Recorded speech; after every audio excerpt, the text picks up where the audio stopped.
Raka terbaring di atas ranjang reot yang terbuat dari bambu. Ia hanya beralaskan kasur kapuk yang sudah banyak tambalan di sana-sini. Raka sudah amat renta. Umurnya sekitar 100 tahun. Barangkali kisaran 111 tahun. Dia dikaruniai umur yang panjang. Sudah banyak hal yang Raka lalui dalam hidupnya. Namun, setengah dari hidupnya Raka ia habiskan untuk perkara Pocong Duloh. Setelah pocong itu berhasil dikirim ke alam gaib oleh lelaki tua yang bernama Haji Deeng, barulah Raka dan keluarganya bisa hidup tenang. Raka beserta anak dan mantunya tinggal di desa kecil yang jumlah penduduknya tidak seberapa. Namanya Desa Lumut. Raka dan keluarganya lebih nyaman tinggal di desa terpencil itu, jauh dari hiruk pikuk kota. Selama ini untuk memenuhi kebutuhan sehari-hari, ia dan keluarganya bercocok tanam di sawah dan kebun. Mahesa yang tak lain adalah mantunya Raka, pemilik ajian Pancasona. Dia kini tekun menjadi petani. Hidup secukupnya dan sederhana menjadi kunci kebahagiaan keluarga Raka. Sementara itu, Geni sehari-hari di kebun. Dia menanam sayur mayur dan kebutuhan dapur lainnya. Namun beberapa bulan ini Geni jarang ke kebun karena ayahnya sakit. Sehari-hari Geni hanya mengurus ayahnya. Raka seringkali batuk. Kondisinya semakin hari semakin parah. "Ayah, kita makan dulu ya," ucap Geni. Geni membawa semangkok bubur tawar. Ia menyuapi ayahnya itu. Raka hanya makan beberapa sendok saja. Kemudian Geni merogoh laci kecil tempat penyimpanan obat. Namun sayangnya obat itu sudah mau habis. Hanya tersisa untuk 2 hari lagi. Segera Geni bangkit. Dia mengambil sebuah kain hitam yang berisi uang kertas. Geni selipkan uang kertas itu ke sela-sela kain jariknya. Kemudian dia kembali ke ayahnya. "Ayah, minum obat dulu ya," kata Geni sambil meminumkan pil pada Raka. Setelah itu Geni pamit keluar. Dia mau beli obat. "Hati-hati nak," ucap Raka. Geni pun bergegas keluar dari rumah gubuknya itu. Dia tidak mengenakan alas kaki.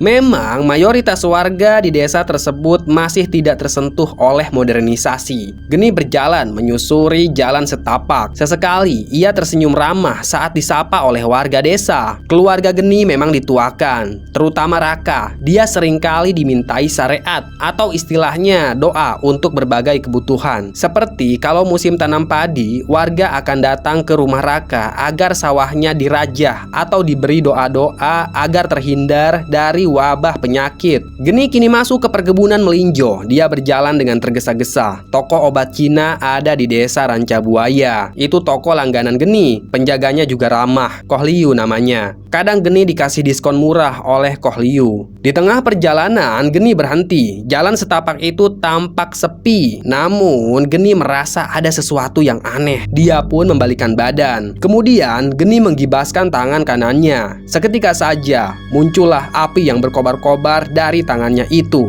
Ternyata dia masih menguasai ajian Brajamusti. Tapi untuk apa Geni mengeluarkannya? "Mau apa kalian?" tanya Geni. Entah dengan siapa Geni berkomunikasi. Soalnya di hadapan Geni itu tidak ada orang sama sekali. Hanya batang-batang pohon yang besar dan daunnya rindang. Kemudian dari balik pepohonan muncul sekelompok lelaki yang jumlahnya 5 orang. Mereka semua membawa golok. "Aku tidak mau ada korban. Pergilah, kalian membegal orang yang salah," ucap Geni. "Wah, kita ketemu penyihir. Pasti dia punya banyak pusaka berharga," kata salah satu begal pada teman-temannya. "Aku bukan penyihir. Ini ajian Brajamusti. Sekali hantam saja, nyawa kalian pasti lenyap. Pergilah. Aku sedang buru-buru," kata Geni. "Halah, jangan bergurau kau. Ajian Brajamusti sudah lama punah. Kau ini mengada-ngada," kata salah satu begal itu. "Ayo, habisi dia, lalu rampas barang berharganya," sambung begal. Mereka pun lari menghampiri Geni sambil berteriak mengacungkan golok. "Keras kepala,"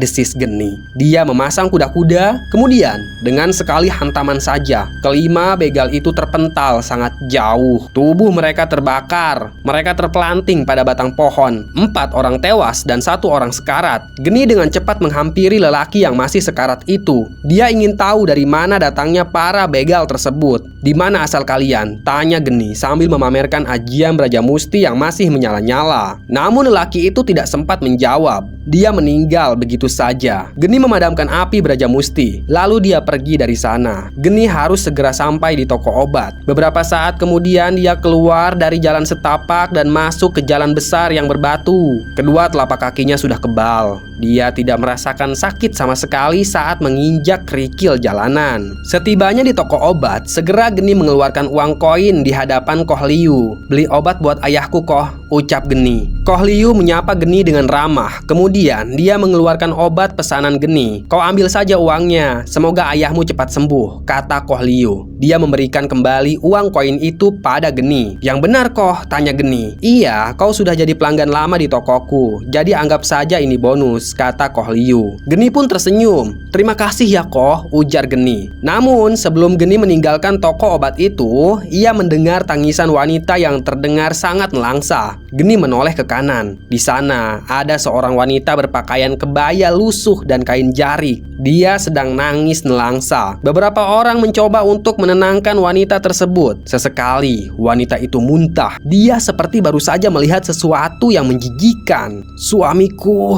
suamiku," ucap wanita itu sambil menunjuk rumahnya. Geni penasaran dengan apa yang terjadi di sana. Dia pun menghampiri si wanita, lalu Geni melangkah mendekat pada jendela kayu rumah si wanita itu. Betapa terkejutnya Geni saat melihat mayat terkapar di atas ranjang dengan kondisi yang sangat mengenaskan. Bagian kepalanya bolong, tubuhnya kempis, tidak ada darah yang tersisa. Dari luka yang dialami lelaki itu, Geni langsung tahu siapa pelakunya. Geni tercengang sejenak. Bahkan obat yang ia pegang di tangannya jatuh. Geni perlahan masuk ke dalam rumah. "Pasti itu ulah binatang buas," ucap warga.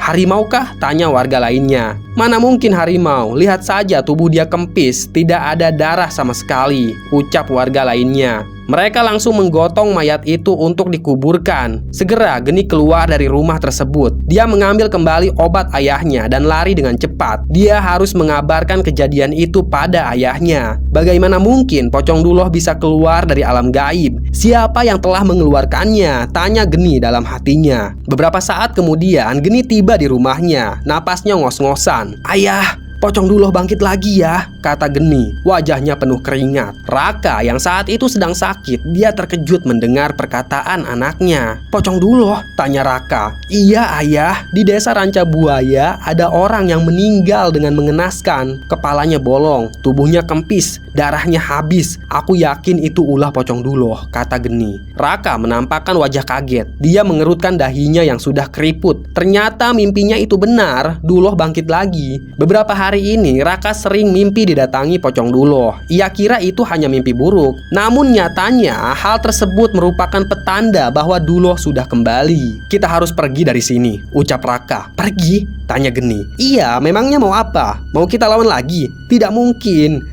Ayah sudah tua, biarkan orang lain yang melawannya," kata Raka. "Siapa yang bisa mengalahkan Duloh ya?" tanya Geni. "Siapa sajalah. Mungkin lelaki berkopiah haji itu akan datang lagi," kata Raka. "Tapi nanti bakal banyak korban ayah. Duloh itu haus darah. Dia akan meneror banyak orang," kata Geni. Kemudian Mahesa muncul. Dia baru saja pulang dari sawah. Kedua kakinya masih berlumpur. "Mahesa, berkemas. Kita pergi dari desa ini," pinta Raka pada menantunya. "Ada apa ayah? Kenapa kita harus pergi?" tanya Mahesa. "Pocong sialan itu bangkit lagi," ucap Raka. Jelas kabar itu membuat Mahesa kaget. Dia bergegas ke kebun untuk mengambil kuda. Kuda itu dari pagi memang sedang diberi makan. Di kandangnya juga ada gerobak delman. Segera Mahesa memasang gerobak itu ke punggung kuda. Mereka harus pergi dari desa tersebut sebelum Pocong Duloh tiba. Setelah selesai pemasangan delman, Mahesa langsung membawanya ke depan rumah. Raka keluar dari rumah gubuk sambil dipapah oleh Geni. Mereka masuk ke dalam delman itu. Geni juga membawa pakaian secukupnya. Warga desa itu pun heboh. Mereka penasaran mau pergi kemana Eyang Raka. "Eyang mau kemana?" tanya seorang lelaki kurus. Raka dan keluarganya terdiam. Mereka bingung mau jawab apa. Raka tidak mau membuat warga panik. "Kami ada urusan di desa nan jauh untuk beberapa hari," ucap Geni. Dia pun naik ke atas delman tersebut. Mahesa menggibaskan tali kuda. Segera kuda hitam bergerak meninggalkan desa itu. Mereka melewati perkebunan lalu masuk ke hutan. Jalannya hanya muat untuk satu delman saja. Tujuan mereka adalah menjauh dari desa Ranca Buaya agar tidak berhadapan kembali dengan Pocong Duloh. Raka Dia ingin mati dengan tenang, tanpa harus berduel dengan iblis sialan itu. Delman yang mereka tumpangi melewati hutan, sungai dangkal, dan pedesaan. Hingga tibalah mereka di sebuah kampung kecil. Warga di sana ramah-ramah. Bahkan ada salah satu warga yang mempersilahkan keluarga Raka untuk menginap di rumahnya. Kondisi Raka memang saat itu semakin parah. Tubuhnya menggigil, wajahnya pucat sekali. Dia dibaringkan di atas ranjang, lalu diselimuti kain oleh Geni. Malam pun larut, Mahesa sudah terlelap. Tengah malam seperti itu, Geni tidak bisa tidur sama sekali. Dia memikirkan apa yang terjadi di desa Rancabuaya. Oh, Geni juga khawatir pada Koh Liu. Pemilik toko obat itu selalu baik pada Geni. Dia benar-benar tidak tega kalau Koh Liu dimangsa pocong Duloh. Segera Geni keluar dari rumah warga. Kampung saat itu sudah sangat sepi. Geni diam-diam melepaskan gerobak delman dari punggung kuda.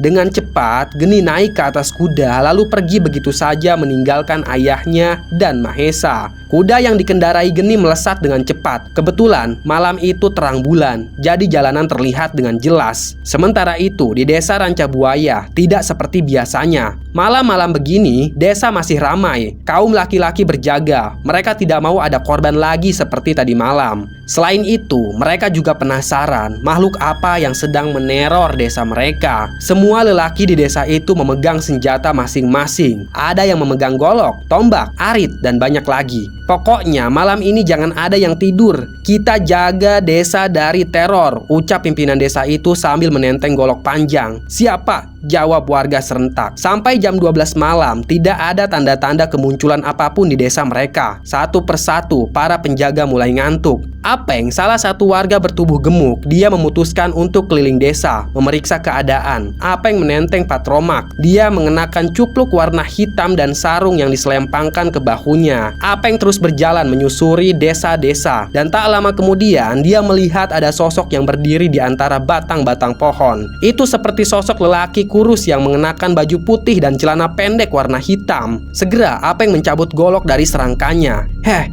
siapa kau?" tanya Apeng dengan nada tinggi. Ia mendekatkan patromaksnya pada batang-batang pohon. Sosok itu tidak menjawab sama sekali. Dia malah tersenyum mengerikan. Semakin Apeng mendekat, sosok itu semakin menakutkan. Kedua mata lelaki itu berwarna merah. Dari wajahnya sangat jelas kalau itu adalah Galuh. Dia sangat kacau. Rambutnya acak-acakan. Ada darah di sekitaran bibirnya. Galuh sudah terpengaruh oleh pocong Duloh. Kini bukan Galuh yang mengendalikan Duloh, tapi sebaliknya, Dulohlah yang mengendalikan Galuh. Dan ini sangat berbahaya. "Getih," lirih Galuh. Apeng ketakutan. Dia menjatuhkan patromaksnya dan balik badan hendak lari. Namun tiba-tiba saja ada lidah yang melilit leher Apeng. Terpaksa lelaki itu membalikkan badan. Dia melihat Galuh menjulurkan lidahnya yang sangat panjang. Apeng pun ketakutan. Dia berteriak sambil memegangi lidah Galuh. "Tolong!" teriak Apeng. Bersambung. Bagi teman-teman yang mau dapat update lebih cepat serial Duloh, silahkan join membership ya. Dan jangan khawatir, membership ini bisa di-cancel kapanpun. Klik join sekarang juga ya. Sekian dari Mbah, tunggu cerita-cerita lainnya ya. Tetap sehat dan salam getih.